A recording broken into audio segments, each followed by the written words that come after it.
All right. Well, welcome to today's virtual parent coffee. We've got parents from the Forest School and Acton Academy and parents from the Forest School online.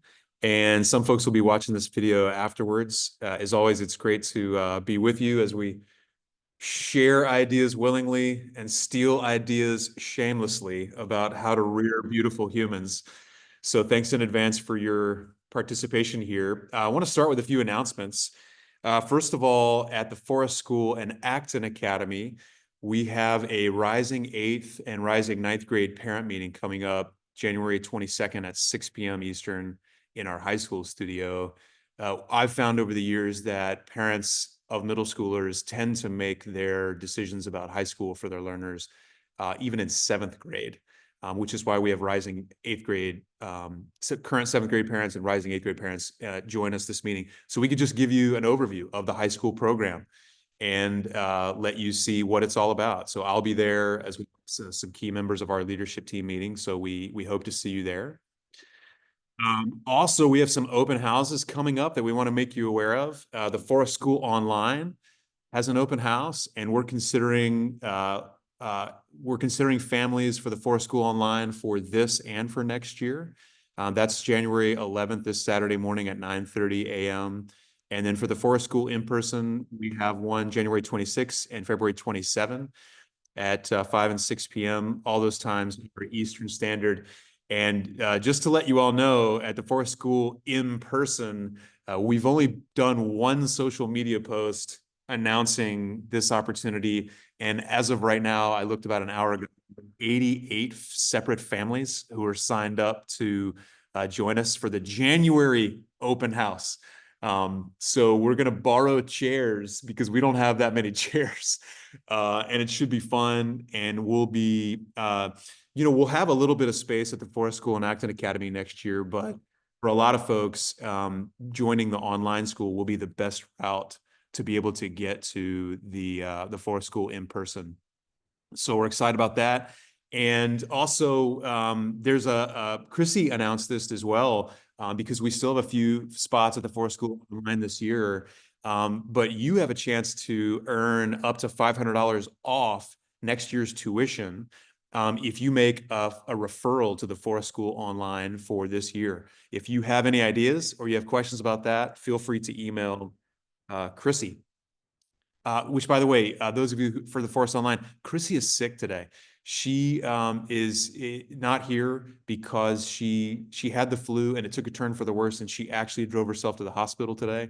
And so I told her I was going to take today's call, and we're hoping and praying that she's okay. But I just want to make you aware of that. So that's why she's not with us today. We'll keep you updated on her health. Session 6 quest for high school.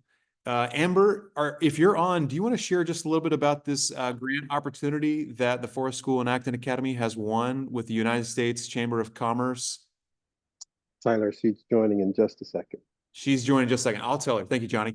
So folks, we were given a grant to partner with the U.S. Chamber of Commerce Foundation to do a real-world project with our high schoolers. And so for Session 6 Quest, we're going to be partnering with a local Atlanta business where they will be the clients and then our high schoolers will be the consultants. More details to follow. I don't know what business. I just know we've been given this grant. It's going to be awesome. The grant partners are great friends and partners of the school, so I'm excited for it. If you're a parent of a high schooler, should be pretty fun. Also, just want to make you guys aware, some of our founders and I, Amber, Brittany, and Caleb, we did publish a book recently, The Playbook for Self-Directed Learning. We were humbled and excited that it was listed as #1 on Amazon's new releases for education administration. Today, I looked again, it's number 13. It's been in the sort of the top 10 since it was released back in December 18. But the reason that I'm sharing this with you, I think, is because the approach is, as we are understanding it, it's really resonating with teachers and with leaders in the education field. And so just to give you a bit of encouragement about, being a part of this community, we really are trying to build the future of learning. We all know better than anybody else it ain't perfect. But yet we are trying to do some of the things that a lot of the sector really wants to do. And so I just want to give you that encouragement and say thank you, for your partnership in this work, as we build the future of learning in in our environments. Also very excited to announce that Brennan Barnard is our new Director of College Counseling. Brennan is based in the Northeast, and so will be, with a few exceptions, he'll be joining us virtually. Brennan has served as Director of College Counseling for Conn Lab School in California for a number of years as well.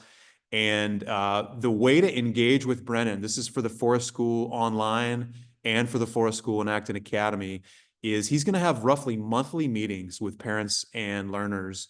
And you can hop into those meetings, and then Brennan will give his presentation and then stay on for questions. And that's really the moment, parents and learners, to ask all the questions of Brennan, that you have. Brennan is a fantastic resource in the field. He's a co-author of my favorite book on college admissions counseling. It's called The Truth About College Admissions, How to Get In and Stay Together as a Family. He co-authored it with Rick Clark, and he's great. And for those of you who've worked with Brennan, I think you can testify to that. He met with our juniors and our seniors today. If you have a junior or senior, hopefully you met with them, or they met with them, excuse me. And then, by the way, if you're a parent of a younger learner and you're just curious about the college landscape today, I encourage you to parachute in to these meetings. Brennan has a great landscape view of everything. And in fact, this next meeting, January 28th from 7:30 to 8:30, he's going to be on here with an admissions officer to introduce the college admissions landscape and then set the stage for a thoughtful search. So I commend that meeting to you. I commend that to you and your learner, especially if you're juniors. And then if you want to be a fly on the wall, it'd be great to have you there. But we're excited about Brennan being on the team.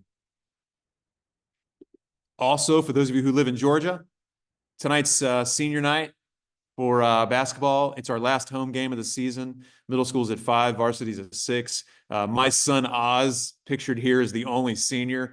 So that we're going to celebrate Oz, which will be super fun. But we hope you come and come early because there's not much seating. And everything in our gym that we're using right now is front row seating. Johnny, anything you want to add about tonight's game? Yes, come early to get some of the limited seating, which means you need to be there at 5 for the middle school game. And we really are excited about recognizing Oz for the leader that he is for our basketball team. So looking forward to seeing as many of you there as possible, even if you can just parachute in for the senior night ceremony. And that'll probably happen around maybe 5:45, 6, you think, Johnny? Around 6 o'clock. Yeah. Great. Two more announcements. One is very excited to share. We're probably about 70% done with an exciting math research study of the Forest School Online and the Forest School. The driving question is what strategies are being used by learners who do well on math on standardized tests. We're a self-directed, learner-driven, learner-led environment, and math can be a challenge for some learners, for a number of learners. And we have some learners who are learning in this method, and they are doing really well on standardized tests for math, like SAT, ACT, Khan Academy, IXL, you name whatever the math assessment is. And so we're interviewing them, and we are having them fill out a survey, and we're asking them using qualitative methods, what are you doing? What are the hacks, that you're using to be able to learn math as deeply as you are on your own with peers and online? And then we're creating a list of these strategies, and then we're going to share them back out with everybody, with you, with all the learners. We'll post them in the studios, and we'll be like, hey, if you want to do well on math standardized tests moving forward in a self-directed environment, then here's the playbook for how to do that. So Caleb Collier, who's on a call right now and couldn't be here for this meeting, he's leading up that research. But if you have any interest in that study, to, see some of the sausage making, feel free to reach out to Caleb, whose email is caleb@selfdirect.school. But you can look forward to the results of this study being shared probably in the next few months. So want to make you aware of that. Any questions or comments so far about anything that's been brought up?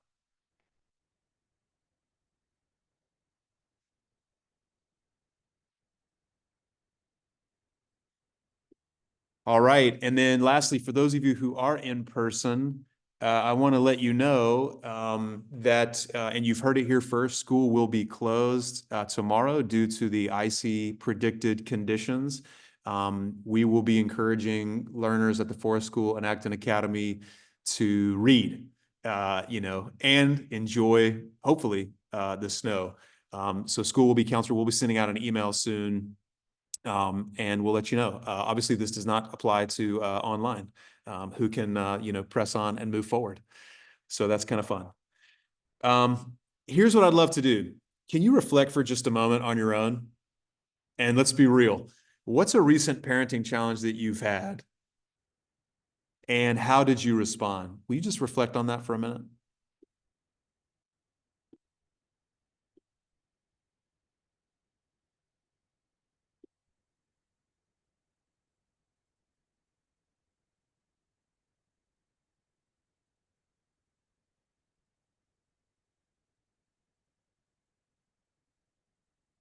What I'm going to invite you to do in a breakout room is introduce yourself and share your recent parenting challenge and how you responded, and kind of get to know one another in that way. And we're going to do something with the parenting challenge that you selected. So thanks for trying to come up with something, even if you need to make it up. But I don't think it will be hard to come up with something, as parenting is challenging. So I just opened the rooms. Y'all enjoy, and I'll call you back in a few minutes.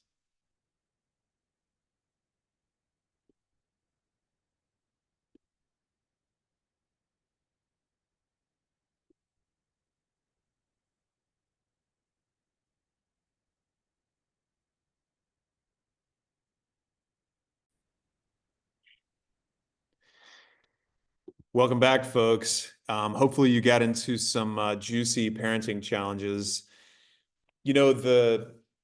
That's not going to change. We'll continue, I think, throughout our lives to have challenges. Both when our children are young, even when they're older, and then even as adults.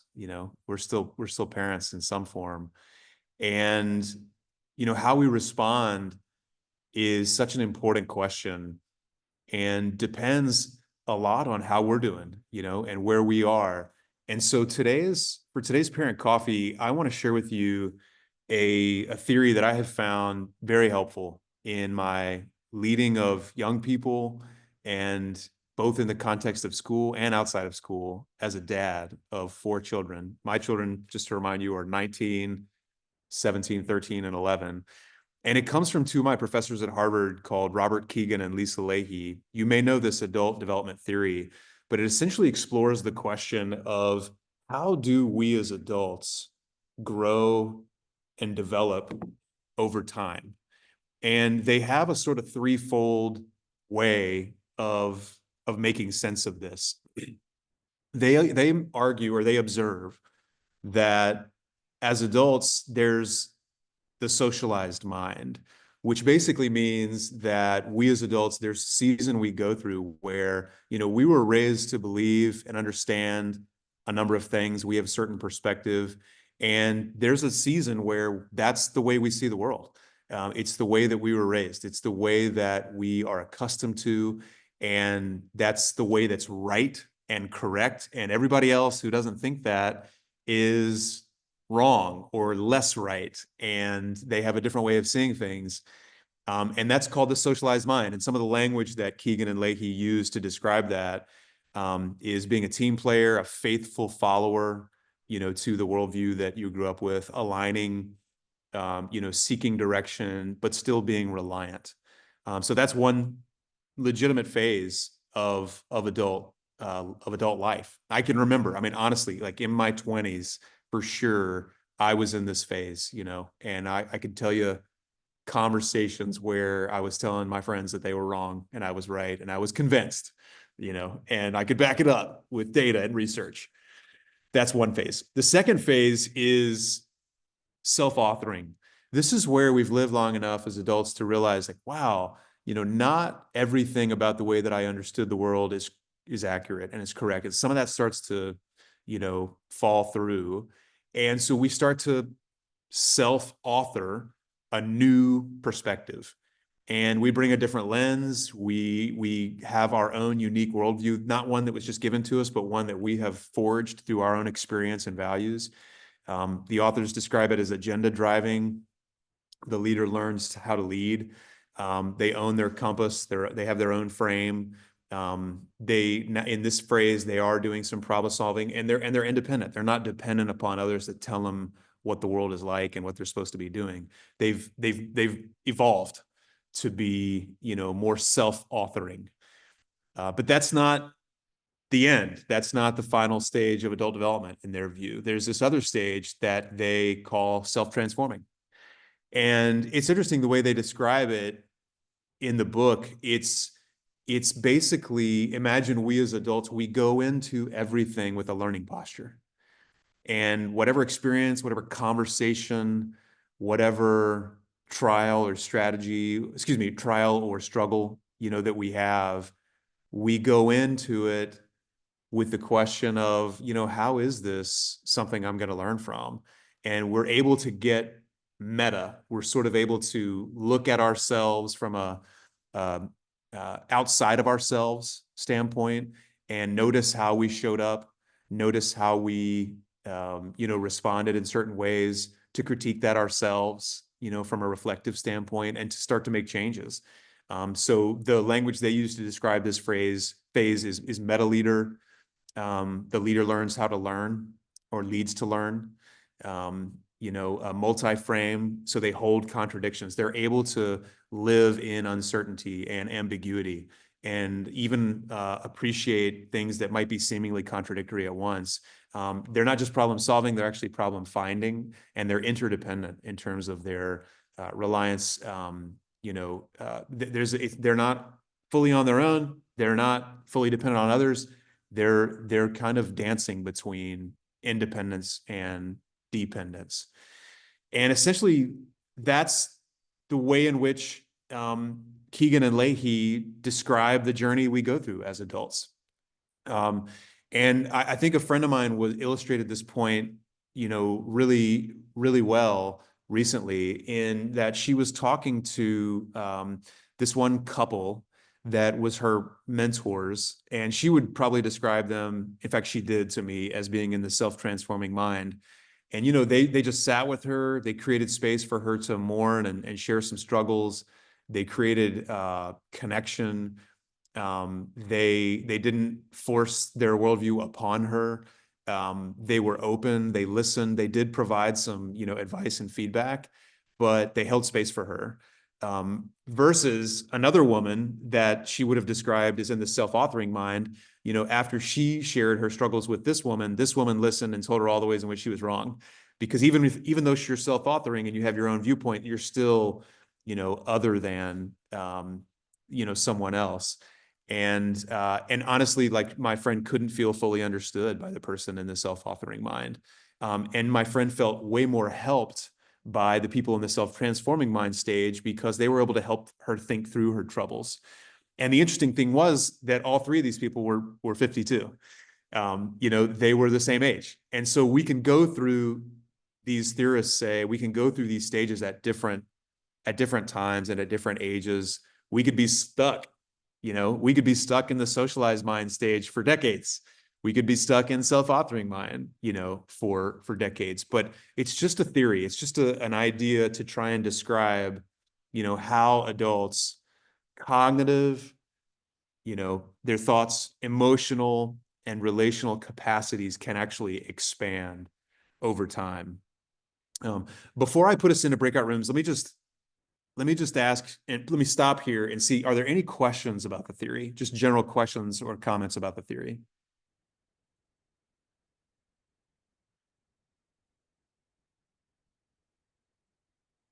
Okay, here's the challenge I'm going to invite you to do. Oh, sorry, Noah, bring it. I think that Tyler, this is really timely. Because I think most of the time and in fact I was having I was mentoring some young guys at my place of work, and they were asking me, they don't feel like their parents should be their role models. And I asked them why. And they said because the way their parents think is, I mean, the age difference between them and their parents is 40 years. So they're like, uh, we're not in touch with reality. Whatever we're being told that we should do, even our parents don't seem to be doing it. So I think this is really timely in terms of thinking through how we've developed, how things I think in the breakout room, we're discussing about the challenges of using technology. And Yep. I think the thing that I'm trying to bring up is the fact that we have thought that technology is bad and gadgets are bad until when we start realizing that is the world. So how can we make it possible for them to use it? So I think it's really timely. I just wanted to mention that. Noah, I'm glad it's timely. And that's a provocative statement, that our parents might not be the role models that, that we once thought. And, to think about what journey our own parents are on in terms of their own adult development for sure is influential. Other questions or comments about the theory before we go back? Yep. Yes, I have a question. Was there somebody else? No, it's you, Mia. Go ahead. Okay. So this is interesting. I have when a new framework or theory is presented, I'm always interested to know how it compares to existing frameworks or theories. I don't study adult development. I study pediatric development. So could you give context for how this is similar or different, and what really sticks out about it to you? Yeah, great question. I think for me, what sticks out, I don't know a ton. I'm not an expert in adult learning theory, adult development theory. So my knowledge of all the different existing frameworks that are out there is going to be limited. I think of those that I do know, I think that this one is unique in describing a trajectory. I think this one is unique in describing a journey that adults go through and how going through experiences in their life is what can eventually catapult us to next levels.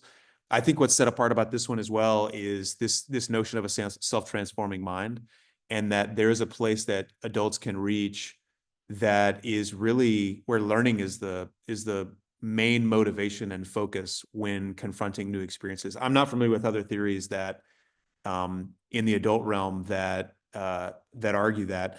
There may be though.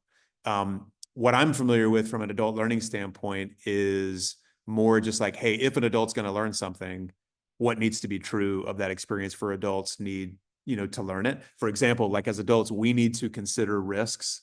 We're very skeptical in general because we have a lot of rich experience. And when we are presented with something new, we need time and space to talk about it. We need time and space to connect it to our own goals. We need time and space to self-author and figure out how we're going to use this and how it fits into our own grid for thinking. And we need time to talk through, okay, if we actually buy this, what does that mean for my life? How's things going to change? What's going to be lost, if anything? So I don't think this framework here for Keegan and Leahy speaks to the unique details of a learning experience for an adult, but I think it's more meta in describing how we show up, over time. But Mia, I think that's actually a nice segue to my challenge to y'all, which is what I've put here in the slideshow, which is as you think about your recent parenting challenge and how you responded, which stage of development do you think your response most reflects and why? And so what I've done here is I've created a little handout for you that's got that discussion question, which you can see in the screen, together with the theory. Can y'all pull that up?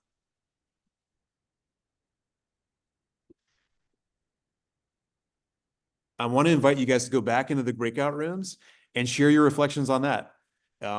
You know, when you look at that parenting challenge and how you responded, where do you think that fits into this developmental theory? And what insights, if any, can that provide for you? So I'll send you all back to the, does that prompt make sense? Okay, great. Enjoy the conversation.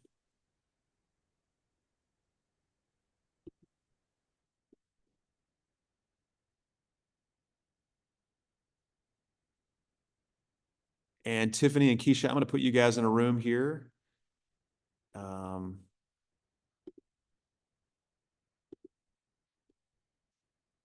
enjoy.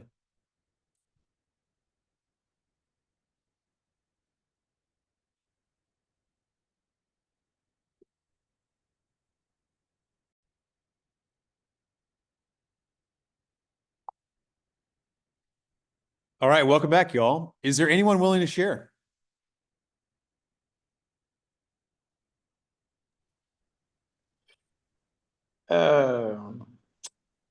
Yes. So let me let me try.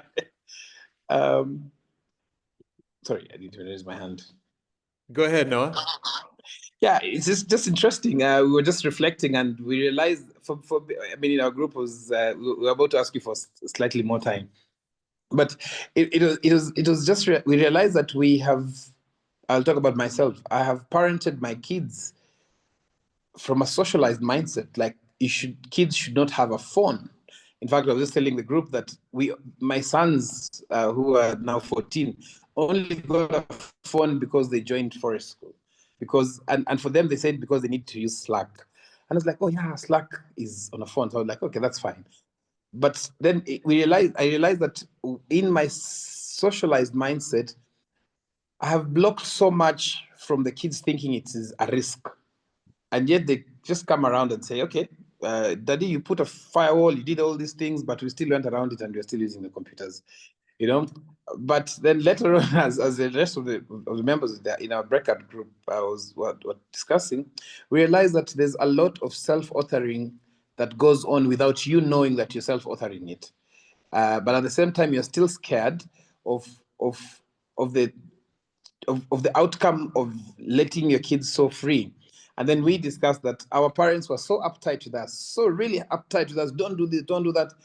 But they're so easy with their grandchildren who are our kids. So something like that that is a bit confusing. So, but again, I think when I said this is a nice thing that you brought about, it's just the fact that without knowing that you as an adult needs to grow even your mindset, then you remain at a certain place that is not really comfortable. Thank you for sharing that, Noah. At least one of the things that comes up for me when you share is, just the fear that we can experience as parents and caregivers in, if we are letting go more and we are open to them, forging their way, just the fear that associates that we can feel surrounding that. Other comments? Anybody else willing to share?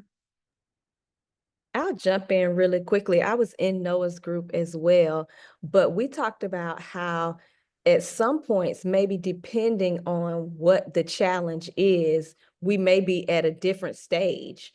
So I may be self-authoring, but if it's something that I'm really, really morally strong about or something, then I might be back in that socialized mindset. So there are different times maybe that we're at different stages and we may not stay in the same place all of the time.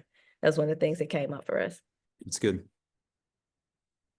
That's a common theme I'm hearing between your and Noah's comments, which is, when is it appropriate with parents and caregivers to say, hey, this is a boundary, this is a no-no, this is not going to happen in our home, versus being open. I think that's a great tension to name.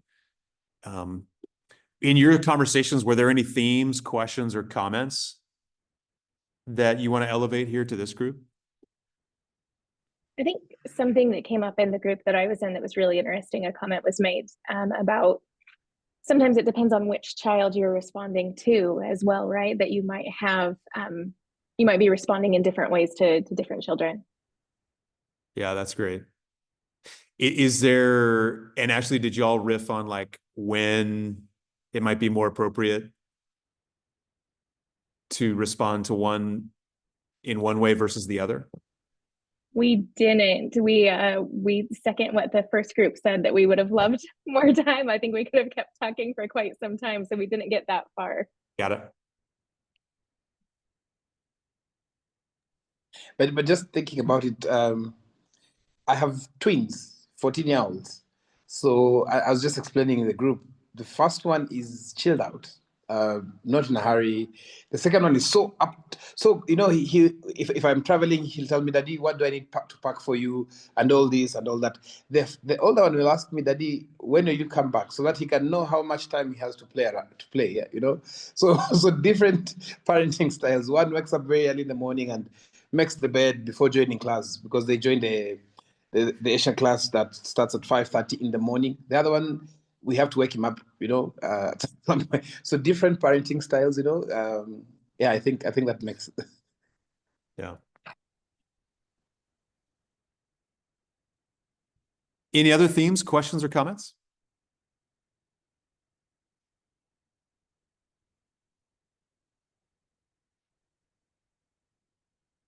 You know, I have 4 children, as I mentioned. My 2 oldest children give me a hard time for how I parent my 2 younger children differently. They say, you know, hey, you're just different with them. And I'm like, well, yeah, you know, sorry, not sorry, because I've learned some things, you know, about hopefully how to do it, you know, how to do it better. But just curious, you know, is this useful? Is this a useful framework for you, just for your own growth? When you think about parenting or caregiving, you know, what, if anything, did you see or hear that has value going forward? What are the real challenges or wonderings that you have after today? Would you be willing to share? Oh, this is certainly helpful for me because I'm a framework guru. Like I love frameworks for like it's how one can operationalize things effectively. So I do like the challenge that I mentioned in the small group. I could see where I am and I could see where I want to be. Um and it, you know, it's not even in the upward direction, I think. Because, you know, complexity, that's one of the things that came up, and I was like, complexity sometimes can be self-defeating. But yes, I'll certainly use various parts of this, like problem finding, for instance, anticipating what might be the next thing that comes up, and then learning about that. That's having like an agenda driving piece, you know, it's a great framework. Glad to hear it, Mia. I'm reflecting also about the value. It's super valuable. I love this because it's sparking like it sparked my curiosity. And something that I was thinking about is that in this system, different system, the Acton system, parents, we sometimes, often, we struggle in this system. And I was thinking that the self-transforming mind, that it sounds like if we are in that, most of the time the struggle will be less, I feel, because it sounds like a place to be in this system when you find problems, and in my case, I can see how seeing this socialized mind and the self-authoring mind, I can see how when I have struggled before, it's because I was trying to control. So for example, in the self-authoring mind, I had my way and it's like this, or maybe I was struggling with the past and attached to the old way. So maybe the socialized mind. So I was reflecting about that, how I want to think about this as like to self-check when I'm struggling. Where am I operating from? Why am I struggling? So yeah, I wanted to share that. Caro, thank you. That's a great reflective practice that you've mentioned. Very inspiring. Thank you. Any others?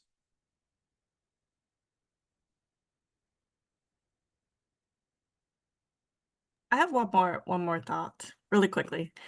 It just dawned on me that every prior step, like the socialized mind and the self-authoring mind, aren't necessarily bad, and we don't give them up as we grow, because we still need to maintain being a team player. We still need to maintain being faithful to certain things. And I guess that's what this visualization doesn't quite capture. But perhaps the self-transforming piece allows us to discern what we take in and what we throw out in a specific situation. Yeah, that's great. That sounds pretty self-transforming to me. Any final thoughts or questions or wonderings? Maybe just a final thought. This framework has really enabled me to sit and think about the different mindsets of my children. They are teenagers. I've got 17-year-old twins and a 15-year-old. Very same kind of like dynamics, but very different thought process, especially in terms of development and technology.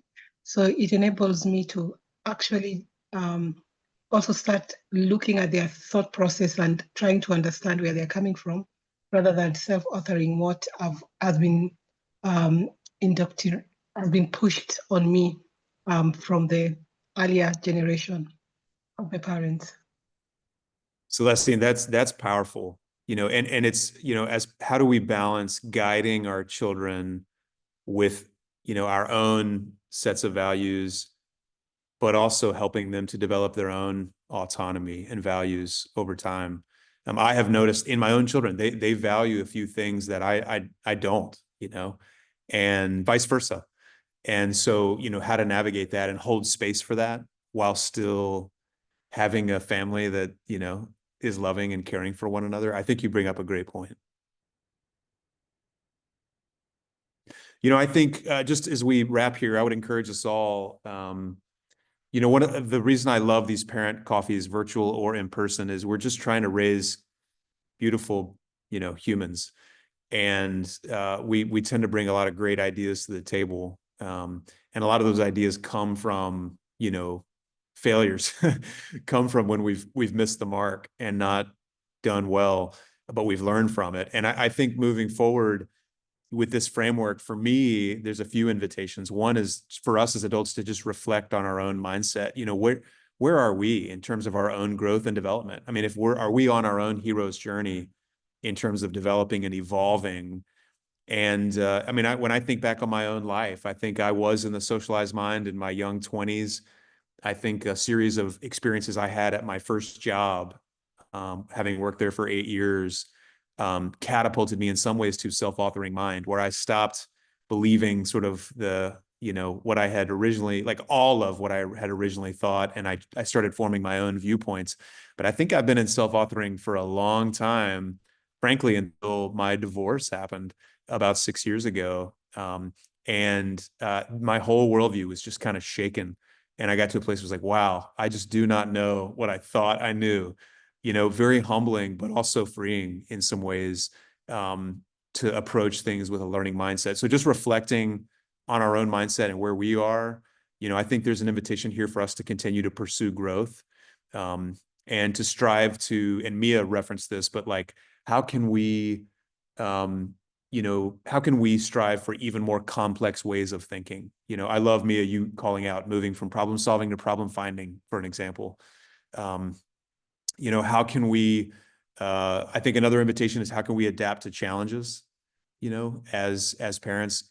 Inevitably, what our children do and say, and then what our family goes through, are going to bring some surprises and some challenges to us.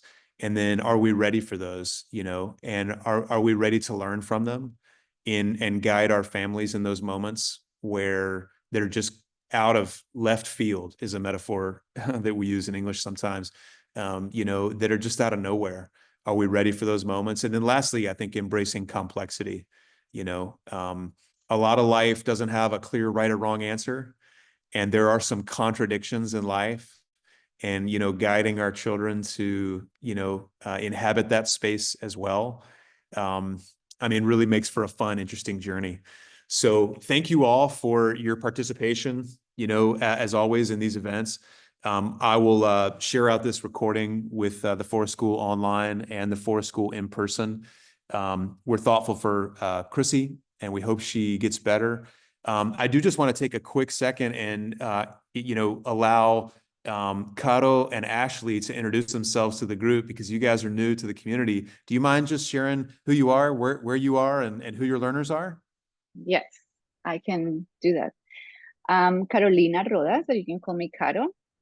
And I'm from Colombia, and I'm in Colombia right now with my family.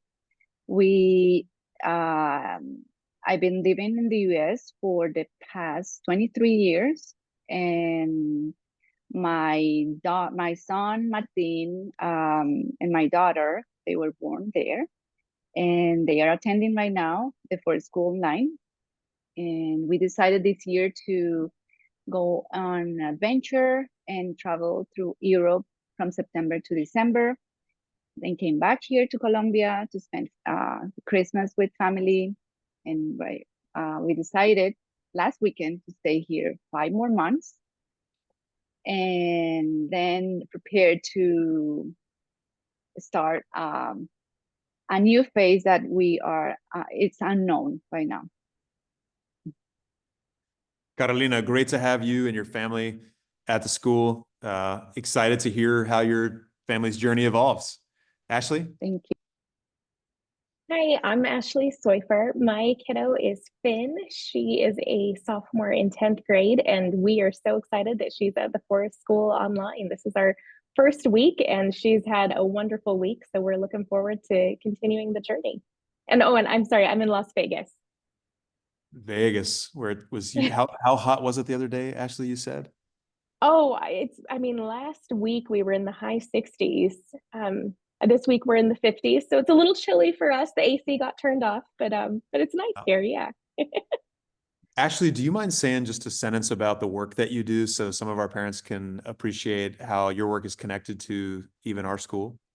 Oh, thank you. Sure. So I am the co-founder and chief innovation officer at the National Microschooling Center, and we are fortunate enough to get to work with microschool founders across the country in the United States, helping them launch small microschools. We also do research, things of that nature. We're love working with Tyler any chance that we get, and we've been fans of the Forest School both in person and online for quite some time. So we're thrilled that we finally have a chance for our kiddo to go there. So fun, Ashley. It's an honor to have you guys a part. Thank you. Thank you for sharing. Any other new families that I'm missing? I think I got everybody. Great. Well, y'all, any questions? I'll tell you what, I want to formally end the meeting, and actually it is the top of the hour. So, and somebody's going to take this room from me right now. So I'm going to end the meeting. If you have any questions, feel free to reach out to me, Chrissy, or Amber, any of us on the leadership team, and we'll get your questions answered. Great to see y'all. Y'all enjoy the rest of your day and stay warm.